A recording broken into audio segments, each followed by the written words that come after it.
Assalamualaikum warahmatullahi wabarakatuh.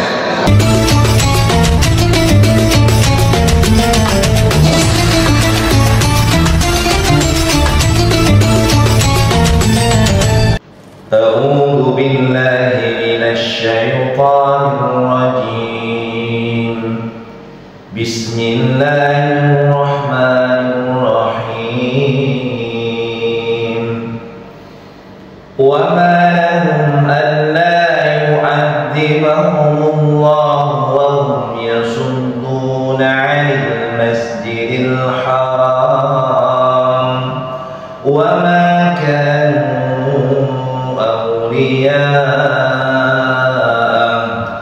in awliya'uhu illal muttaquna walakinna aktsarahum la ya'lamun.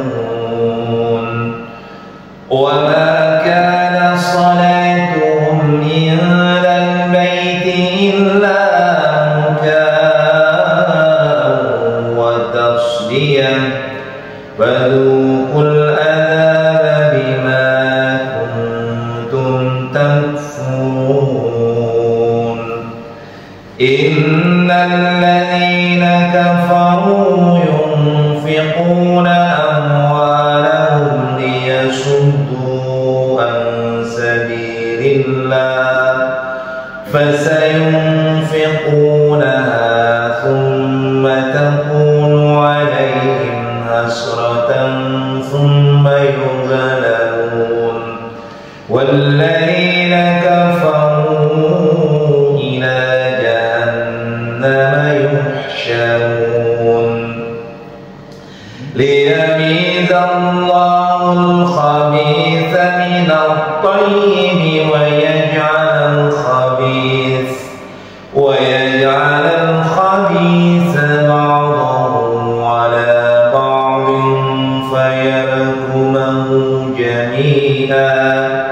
فيركمه جميعا فيجعله في جهنم أولئك هم الخاسرون قل للذين كفروا إن ينتهوا يغفر لهم ما قد سلف وإن يعودوا فقد مضت سنة الأولين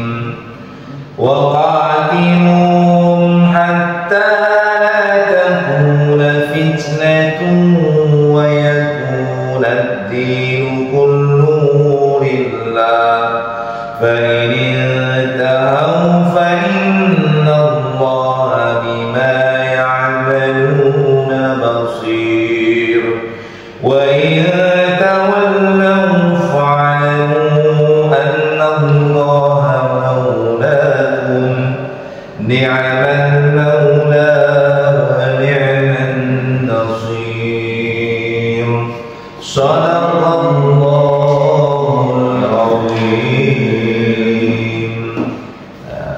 Begitu ya. Jadi ayat ini harus dijelaskan dulu tuh ayat ke-33-nya biar ada sambungannya memahaminya. Jadi di dalam ayat ke-33 Allah jelaskan bahwa Allah tidak akan mengazab orang-orang atau manusia, terutama manusia yang kafir, di sebuah masyarakat atau di sebuah negara atau di sebuah kampung, apapun itu sebagai sebuah komunitas yang kecil, yang besar, bahkan di sebuah keluarga, jadi begitu. Jadi intinya kelompok. Allah tidak akan mengazab manusia, walaupun di situ ada orang yang kafir, walaupun di situ ada orang yang menyekutukan Allah, selama Rasulullah itu masih ada di tengah-tengah mereka. Jadi simpelnya Allah tidak akan mengazab orang-orang kafir Quraisy selama Rasulullah masih ada di tengah-tengah mereka. Dan Allah pun tidak akan menghukum mereka sedang mereka masih memohon ampunan. Jadi azab Allah itu tidak akan turun selama Rasulullah masih ada di lingkungan mereka, di tengah-tengah kehidupan mereka. Dan Allah pun tidak akan azab atau menghukum mereka, maknanya orang-orang kafir, selama masih ada di antara mereka yang memohon ampunan kepada Allah, kecuali kalau mereka sudah tidak ada lagi tuh yang beriman kepada Allah. Jadi poinnya, selama masih ada alim ulama, kalau sekarang ya kan, Nabi kan sudah tidak ada, Rasulullah kan sudah wafat 15 abad yang lalu beliau wafat, ya kan, 6.662 kurang lebih wafatnya Rasulullah itu kan di usia 64 tahun atau 64 tahun, 571 ya kan, ditambah 64 ya sekitar berapa ya, berapa tuh, 571 ditambah 64 tahun 622 atau 625 situ ya. Ada 571, ada yang mengatakan 570, macam-macam itu sejarah itu. Karena diperhitungkannya tahunnya tahun gajah. Jadi saat itu belum mengenal yang namanya tahun Masehi. Sehingga diperhitungkan tahun gajah itu ada yang 571, ada yang 570 Masehi. Nah, usia beliau 63 tahun, ada yang mengatakan 64, 63 lebih 64. Nah, kalau dibulatkan 64 ditambah 71 berapa? Nah, berapa tuh? Sekitar berapa ya? 71 ditambah 64 berapa? 720 600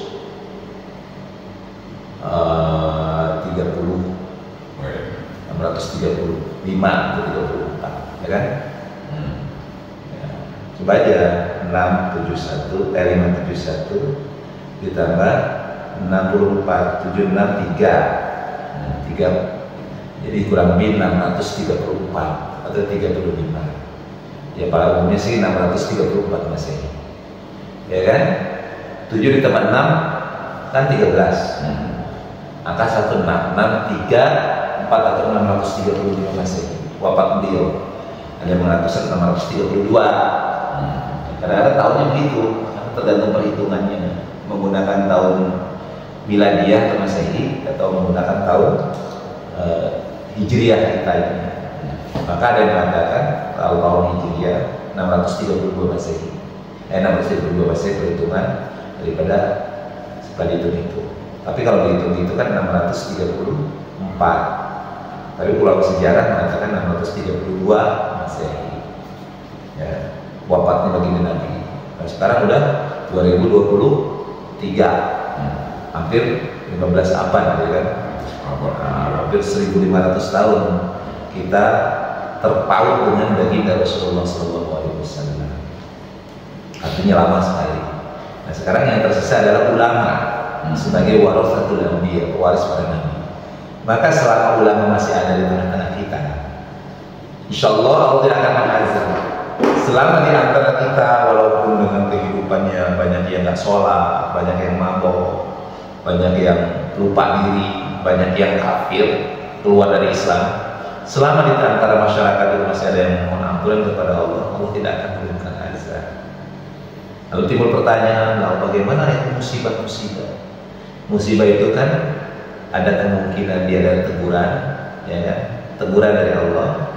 Nah, artinya musibah itu adalah ujian. Ujian berupa teguran untuk kita atau hukuman. Hukuman itu azab. Tapi insya Allah selama masih ada ulama, masih ada di situ orang yang mohon ampunan kepada Allah, bukanlah menghukum dan mengazab, tetapi adalah ujian. Jadi kalau ada bencana, ada gempa, nah bagi orang Islam itu adalah ujian. Untuk menguji apa? Keimanan. Apakah dengan ujian itu semakin bertambah iman, itu ya teguran. Karena kita sudah lupa. Kadang-kadang kan orang suka kalau lupa kan ditegur. Kamu tuh ketinggalan barang. Kamu udah lupa ya? Lupa ya kamu ya, nggak bayar utang misalnya, kan tegur, negur. Menegur itu kan bisa positif, bisa negatif, bisa biasa aja, bisa menyakitkan kan. Contoh padahal lewat, padahal mau kemana? Berarti saya menegur ya. Menegur itu kan bukan hanya sekedar menegur itu mengingatkan atau untuk mempererat hubungan antara si A dengan si B. Contoh padahal lewat di depan saya tegur, kan semakin erat pertemanan persahabatan. Tetapi kalau padahal lewat saya cuekin, kira-kira gimana? Apa nih orang? Kan gitu kan. Nah makanya Allah menegur kita dengan musibah itu. Negur supaya kita semakin dekat, karena Allah dekat dengan kita. Oleh karenanya kalau orang Islam itu, orang mukmin itu, kalau ada musibah, maka sikapnya adalah dia mengingat, zikir kepada Allah. Makanya kalau orang ditimpa musibah bacanya irtija, inna lillahi wa inna ilaihi raji'un. Sesungguhnya kami dari Allah dan sesungguhnya kami akan kembali kepada Allah. Nah gitu orang Islam tuh. Orang Islam yang mukmin apabila ditimpa musibah maka dia mengucapkan inna lillahi wa inna ilaihi raji'un. Bukan hanya orang meninggal. Jadi apapun ditimpa musibah, ditimpa berbagai macam musibah, ucapkan. Ya. Kan di dalam surat Al-Baqarah dijelaskan, ya ayyuhalladzina amanu ista'inu bis-sabri was-shalah innallaha ma'as shabirin. Mohon pertolongan Allah kepada Allah dengan sabar dan salat. Sesungguhnya Allah innallaha bersama orang-orang yang sabar. Dilanjutkan ya ayyuhalladzina amanu nanti di ayat berikutnya walanabluwannakum. Kalimatnya pasti Allah akan menguji kalian dengan bisyai minal khawfi wal ju', dengan rasa takut, dengan kelaparan, dengan kekurangan harta, kekurangan apa yang diberikan kepada kita, fisik kita. Fisik itu kan sakit lah kalimat. Kekurangan buah-buahan, ya. Kata Allah sampaikanlah berita gembira kepada orang yang sabar. Abasyiris sabirin alladzina qalu fi kalimat wabasyiris sabirin walanabluwannakum bisyai'in minal khawfi wal ju'i wa naqsin minal amwali wal anfusi wath thamarat wabasyiris sabirin alladzina idza asabathum musibah. yakni orang-orang yang sabar itu yang diberikan kabar gembira oleh Allah Subhanahu wa taala adalah orang-orang yang apabila dia ditimpa musibah, qalu, dia mengucapkan inna lillahi wa inna ilaihi raji'un. Ulaika alaihim shalawatu min rabbihim wa rahmah. Mereka itulah yang mendapatkan rahmat dan kasih sayang dari Allah. Wa ulaika humul muhtadun. Mereka lah orang yang mendapat hidayah. Begitu ya. Jadi kalau kita diuji oleh Allah Subhanahu wa taala, maka ucapkan inna lillahi wa inna ilaihi raji'un. Maka insya Allah kita akan mendapatkan rahmat dan kasih sayang dari Allah. Sholawat itu artinya salam kesejahteraan. Salam kesejahteraan. Sholawat namanya. Sholawatu min rabbihim wa rahmah. Artinya sholawat itu kan doa. Doa itu artinya restu. Artinya keriduan Allah. Mereka itu yang mendapatkan restu ridho dari Allah Subhanahu wa taala. Sholat itu kan sebuah sholat ketika masuk wasol jadi sambungan, artinya ada ikatan yang penuh rahmat gitu. Jadi mereka itulah yang mendapatkan cucuran rahmat dan kasih sayang dari Allah, dan mereka adalah orang yang mendapatkan hidayah. Karena kan kalau orang yang kafir kan ditimpa musibah kan pasti bukannya bersabar, dia melaknat. Wah. Nah kalau orang yang beriman, mukmin, muslim yang mukmin, maka dia mengucapkan inna lillahi. Ya, poinnya adalah satu, ingat nih sebelumnya bahwa Allah tidak akan mengazab selama ada ulama di tengah-tengah kita. Ketika Rasulullah ada, maka Allah tidak akan mengazab selama Rasulullah masih ada di tengah-tengah masyarakat mereka. Dan Allah tidak akan mengazab kita selama ada alim ulama sebagai penerus Nabi, dan Allah tidak akan mengajar selama masih ada yang mohon ampunan di antara masyarakat. Kemudian bermasuk kepada ayat yang ke-34. Wa ma lahu an la yu'adzibahumullahu wa hum yasudduna 'anil masjidil haram wa ma kanu awliya. Dan mengapa Allah tidak menghukum mereka padahal mereka menghalang-halangi orang untuk mendatangi Masjidil Haram, dan mereka bukanlah orang-orang yang berhak menguasainya. Orang yang berhak menguasainya hanyalah orang-orang yang bertakwa, tetapi kebanyakan mereka tidak mengetahuinya. Ini seperti sebuah cerita. Jadi seolah pertanyaan, tapi ini seperti cerita dari Allah. Maka mengapa Allah tidak menghukum mereka? Kata Allah itu seolah-olah bercerita seperti orang lain, seperti pertanyaan manusia kepada Tuhan.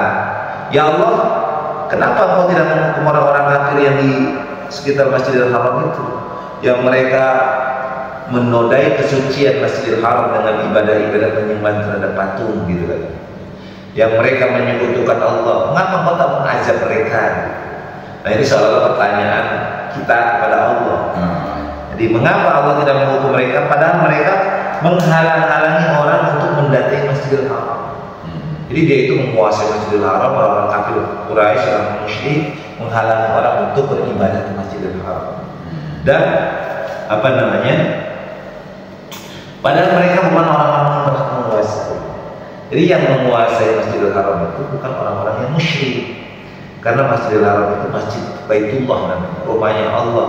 Artinya orang-orang yang memang suci saja yang seharusnya menguasai Masjidil Haram. Maka orang yang berhak menguasainya hanyalah orang-orang yang bertakwa, ya. Tetapi kebanyakan mereka tidak mengetahui. Jadi seharusnya yang menguasai Masjidil Haram adalah orang yang bertakwa, bukan orang yang musyrik. Nah, pertanyaan kita selalu kepada Allah, pada Allah yang menjelaskan. Ya Allah, kenapa enggak hancurkan saja tuh orang-orang kafir, matikan semua, binasakan mereka, orang-orang yang menyekutukan Allah, yang mereka itu menghalang-halangi orang untuk beribadah haji ke Baitullah. Mengapa enggak kau binasakan saja? Kau timpakan aja kepada mereka. Maka kata Allah, apa namanya? Kan yang seharusnya menguasai Masjidil Haram itu ada orang-orang yang bertakwa kepada Allah. Maka kemudian dilanjutkan, wa ma kana salatuhu indal baiti illa muka'an wa tasdiyah fadhuqul adab bima kuntum ta'malun. Dan salat mereka, salat itu artinya ibadah yang dilakukan oleh orang-orang kafir musyrik, kafir Quraisy ketika zaman Rasulullah sebelum Islam menguasai Masjidil Haram. Dan salat mereka di sekitar Baitullah itu tidak lain hanyalah siulan dan tepuk tangan. Maka rasakanlah ajab disebabkan kekafiran.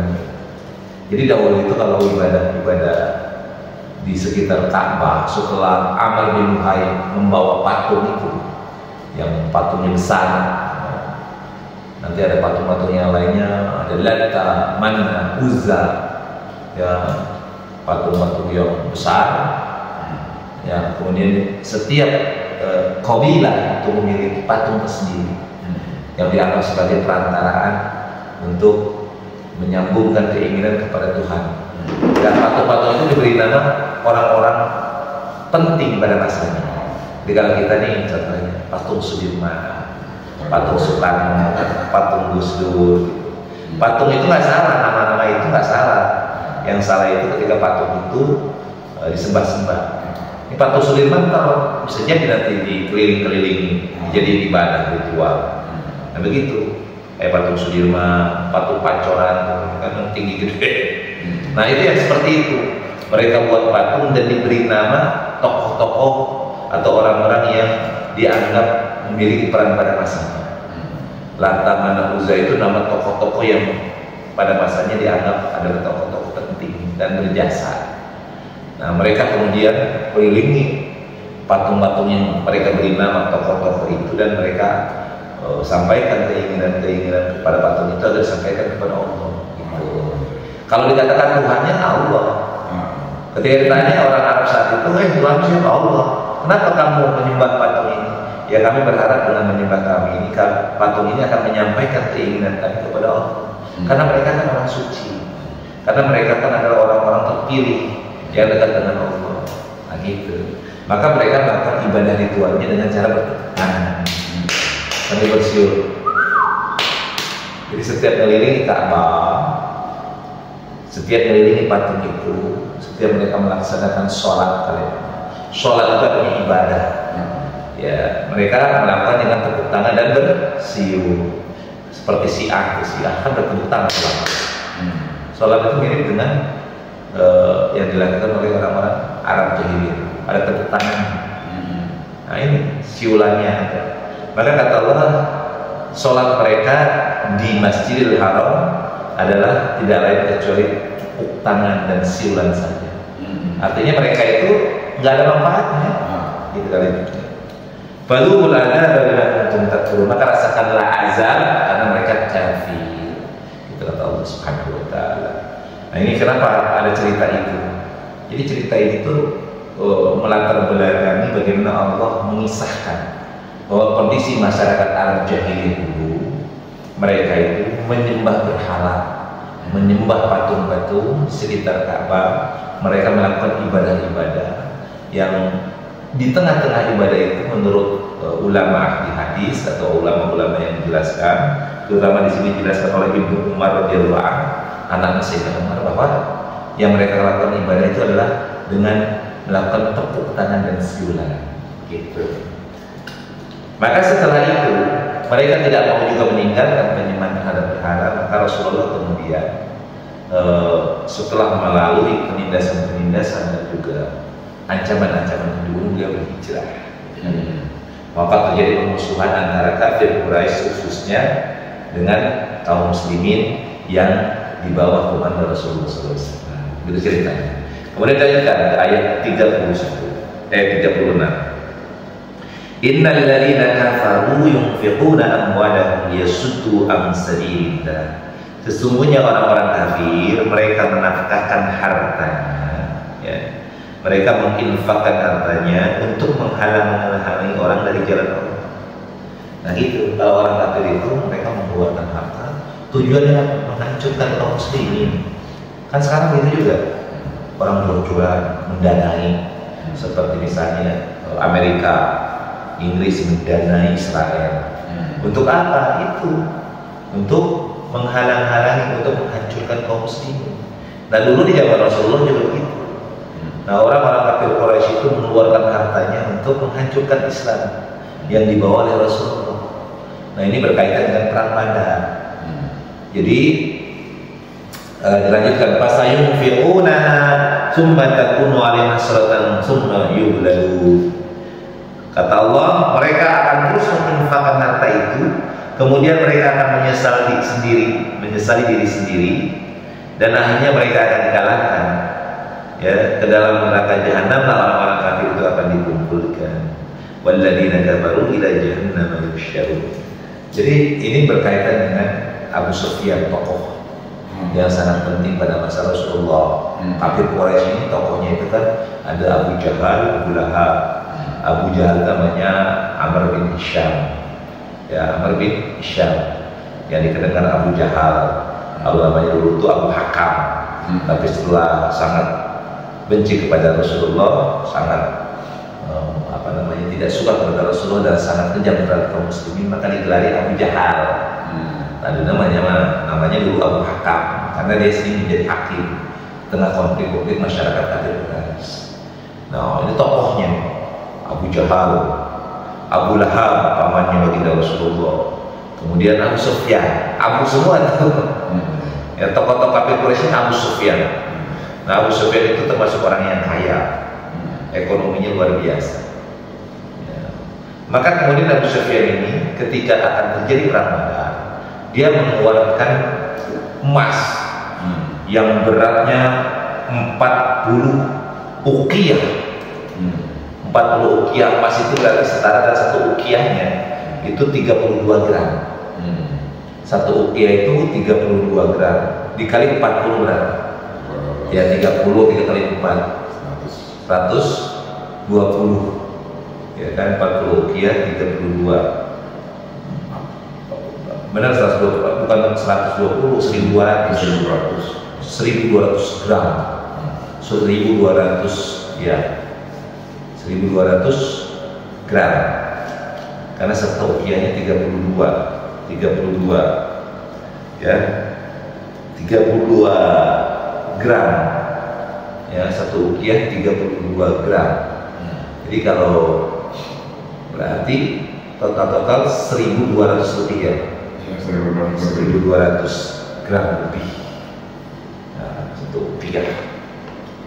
Nah, dia mengeluarkan emas berat itu yang nilai emasnya nggak jauh beda dengan sekarang. Kalau emas itu kan harganya dia nggak pernah anjlok, jadi stabil harganya, makin lama makin tinggi. Tapi tidak seperti uang kan ada inflasi. Kalau emas kan dia stabil, karena emas di dunia ini kan harganya nggak jauh beda.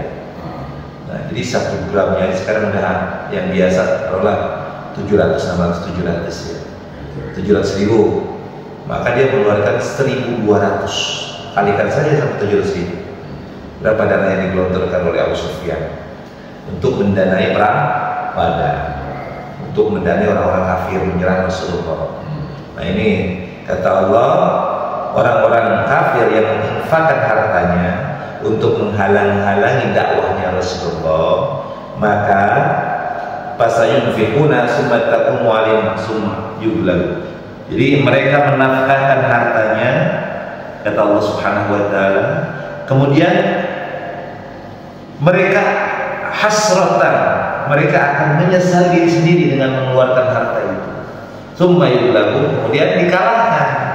Jadi ini ceritanya, Abu Sufyan dan mengeluarkan harta, membiayai kafir Quraisy untuk membeli senjata, kuda dan sebagainya, untuk membayar orang, untuk menyerang Rasulullah. Tetapi kemudian mereka dikalahkan oleh Rasulullah. Makanya nyesel kan, ya Allah, ya Tuhan, ya Rabbi, misalnya, karena Tuhannya kan Allah. Saya sudah mengeluarkan 40 ukiah, tapi saya kalah. Perang saya kalah, rugi saya. Malah kita pacar kacir, menyesali diri sendiri. Nyesel saya mengeluarkan 40 ukiah. Nah seperti Amerika sekarang, dia sudah mendanai Israel, memulai rudal, memulai senjata, memulai tank dan sebagainya. Kemudian nanti dikalahkan, maka Amerika nyesel. Wah saya rugi, nyesel saya bantu Israel. Sama seperti kafir Quraisy ketika perang Badar. Dia terutama tokohnya yang bernama Abu Sufyan yang menyumbangkan senilai luar biasa dananya atau emasnya untuk membiayai kafir Quraisy menghancurkan Rasulullah, tapi kalah. Nah ini akan sama terjadi seperti Amerika ini dan sekutu-sekutunya yang membantu Israel. Sama kan? Yang ingin menghancurkan kaum muslimin di Palestina, maka nanti dia akan menyesal, ya, akan menyesal dan yang jelas akan dikalahkan oleh Allah. Nah gitu kalimatnya. Dan yang terparah adalah walladzina kafaru ila jahannam yusyarun. Mereka akan dikumpulkan ke dalam neraka jahanam. Kemudian lanjutkan, liyamikallahu al-khabitha minal thayyib wa yaj'alul khabitha ba'dahu 'ala ba'din fayarkumahu jami'an fayaj'alahu fi jahannam ulaika humul khasirun. Agar Allah memisahkan golongan yang buruk dari yang baik. Nah tujuannya begitu. Di neraka jahanam itu seorang kafir tujuannya untuk apa? Atau orang yang kafir dia membantu orang yang kafir lagi, yang ketahuan tuh. Agar Allah memisahkan golongan yang buruk dari golongan yang baik. Maka kita bisa melihat kalau orang mendukung Israel, ini orang yang buruk nih. Tapi kalau orang yang mendukung Palestina dan menginginkan kemerdekaan Palestina, maka ini orang yang baik. Maka Allah memuji agar bisa memisahkan antara air dengan minyak, gitu kan? Ya kan? Kan air dengan minyak itu kan terpisah. Nah, atau memisahkan antara hitam dengan putih, karena kan terpisah tuh. Maka Allah memuji dengan apa? Dengan perang itu. Maka terlihat siapa yang pro, siapa yang kontra. Yang mendukung Israel orang yang buruk, yang mendukung Palestina orang yang baik. Maka terlihat kan? Ya bisa di masyarakat kita juga kelihatan mana orang yang baik, mana yang buruk. Kan ketahuan. Yang mendukung Israel, yang bela mati-matian, ya itu orang yang buruk dia, kafir dia. Tapi orang yang mendukung Palestina maka dia adalah seorang yang mukmin. Maka tujuannya itu tujuan bagaimana Allah memperlihatkan tentang orang-orang yang membantu kafir Quraisy pada perang Badar itu adalah untuk memisahkan antara orang yang buruk dengan orang yang baik, dan menjadikan golongan yang buruk itu sebagiannya di atas yang lain. Artinya ada orang-orang yang kafir itu memang memiliki ekonomi yang baik, tetapi nanti juga hukumannya juga akan lebih besar. Lalu kesemuanya ditumpukkannya dan dimasukkannya ke dalam neraka jahanam. Mereka itulah orang-orang yang rugi. Jadi kelihatan itu, karena manusia itu kan berkelas-kelas kan, ada yang kaya, ada yang miskin. Nah, maka Allah berikan karunia, ada yang kaya, ada yang miskin. Orang yang diberikan berlebihan oleh hartanya, ya kan itu. Nah, tapi yang jelas mereka orang-orang kafir ini nanti akan dimasukkan ke neraka jahanam. Itu kata Allah Subhanahu wa taala. Ulaika humul khasirun. Mereka itulah orang-orang yang rugi. Kemudian ayat yang ke-38. Qul lil ladzina kafaru ayyantahu yughfar lahum ma qad salaf wa iyya'udu faqad madat sunnatul awwalin. Wahai orang-orang yang kafir, ya. Tapi kul katakanlah lil ladzina kafaru, kepada orang-orang kafir. Artinya ini kepada Abu Sufyan. Karena ini menceritakan tentang Abu Sufyan walaupun tidak diceritakan secara rinci tentang nama itu. Tapi tokoh yang saat itu sangat berperan Abu Sufyan, kan orang kaya. Orang kaya lah di situ, orang yang ekonominya sangat luar biasa. Ya, maka kata Allah, katakanlah kepada orang-orang yang kafir secara umum, tapi di situ ada pengkhususan kepada Abu Sufyan.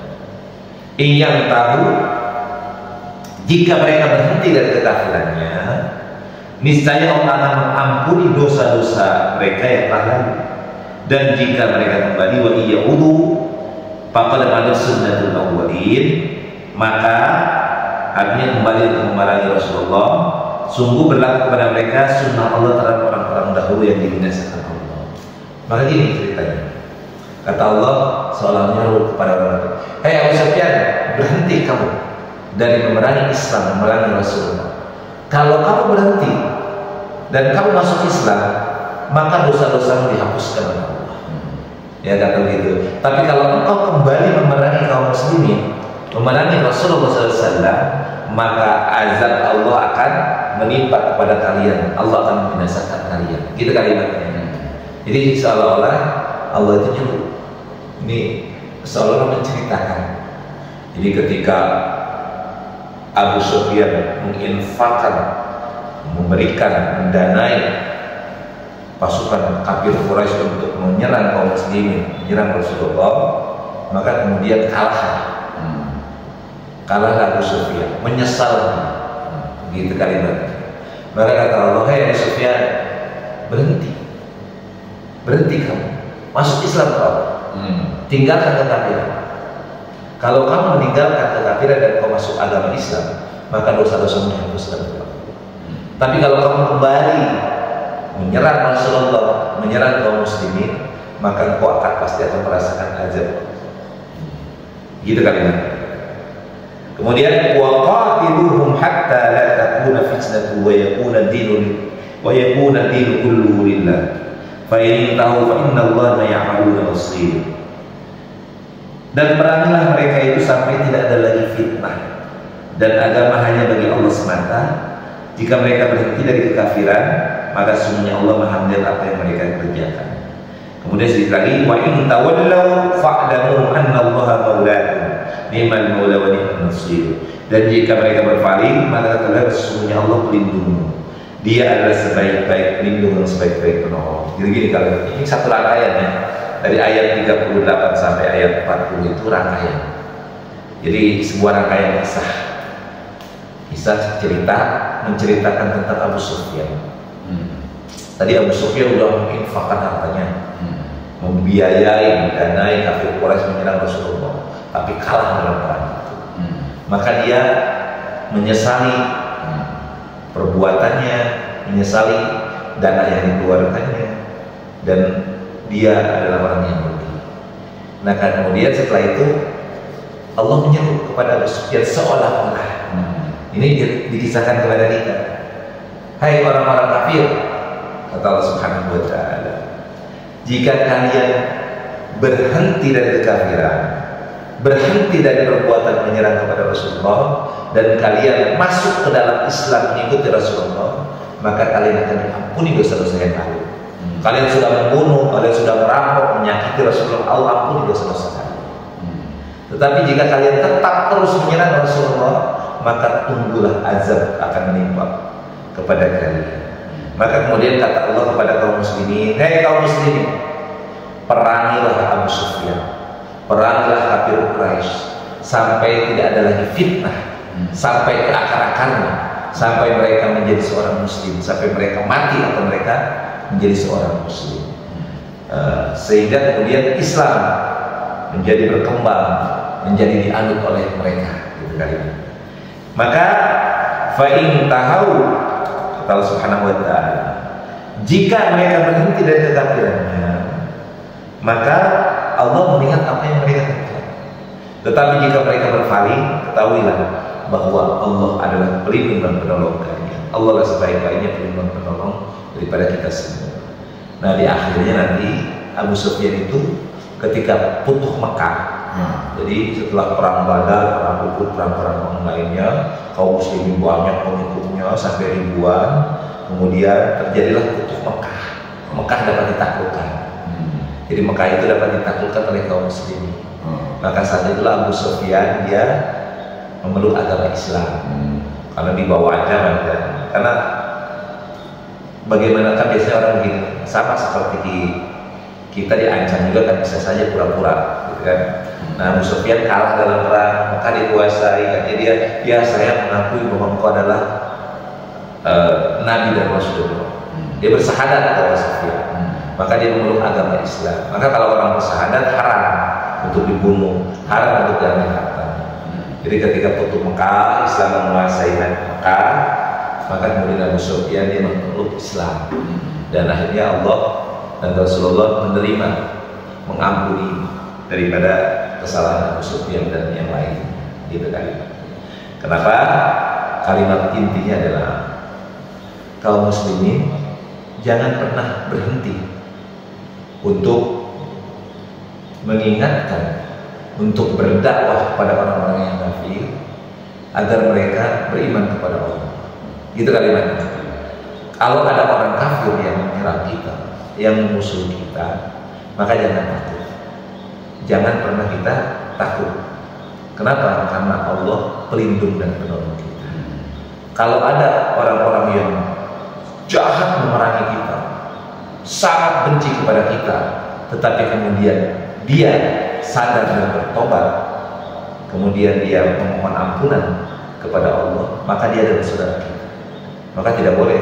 Contoh ini, Umar itu adalah orang yang paling benci kepada Rasulullah, bahkan ingin membunuh Rasulullah. Tetapi ketika dia akhirnya diberikan kesadaran oleh Allah dan akhirnya memeluk Islam, maka dia adalah orang yang paling membela Rasulullah. Itu kalimatnya. Jadi kita sekarang mungkin orang itu benci sama kita. Sekarang orang itu mungkin jadi musuh kita. Tapi ketika Allah memberikan hidayah, dia akan menjadi orang yang paling dekat dengan kita. Maka kata Allah Subhanahu wa ta'ala, perangilah orang-orang yang memerangi kalian. Seperti misalnya Israel, lawan, jangan diam. Ya, lawan, jangan diam. Lawan sampai mereka kapok, sampai mereka hancur, gitu. Tapi kalau mereka berhenti dari memerangi kamu, mengajak damai, maka sesungguhnya Allah Maha melihat. Tapi mereka terus berpaling dan melawan kalian, maka jangan pernah takut, karena Allah penolong dan pelindung kita. Nah, itu simpelnya ya. Jadi kesimpulan yang pertama kesimpulannya adalah bahwa Allah tidak akan mengazab kita selama kita masih ada ulama dan selama kita masih mohon ampunan. Maka poinnya ngaji ke ulama, dekati ulama, ada di sekitar ulama. Kemudian secara pribadi mohon ampunan kepada Allah, dosa kita, keluarga kita, dosa kaum muslimin. Yang kedua adalah kita jangan pernah menghilangkan semangat jihad. Bangkitkan terus semangat jihad kita. Apabila ada orang yang melakukan perbuatan-perbuatan maksiat, jangan diam. Harus kita punya keinginan untuk bertindak, mencegah orang melakukan itu. Jangan takut, karena Allah selalu menjadi penolong dan pelindung kita. Jelas ya? Shadaqallahul azim. Alhamdulillahirabbil alamin.